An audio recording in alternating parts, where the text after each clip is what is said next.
เกิดขึ้นตั้งอยู่ระดับไปถ้าเกิดขึ้นตั้งอยู่ตลอดไปเกิดมาแล้วไม่มีใครเสื่อมสลายไปไม่มีใครตายโอ้โหยุ่งเลยเต็มโลกเต็มแผ่นดินไปหมดอย่างนี้เป็นต้นเราก็ต้องทำความเข้าใจว่าสัจธรรมที่แท้จริงที่คิดออกมา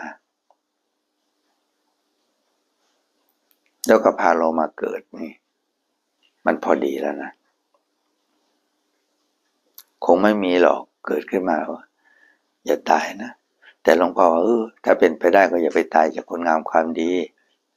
ตายจากความชั่วนั่นแหละตายจากความชั่วห้ามหันมันเลยความชั่วเนี่ยฆ่าความชั่วมันเขาบอกว่าให้มันพินาศปราศจากความชั่วไม่ต้องเกือกกลัวกับมันแต่อย่าตายจากคนงามความดีนะคนดีเท่านั้นแหละ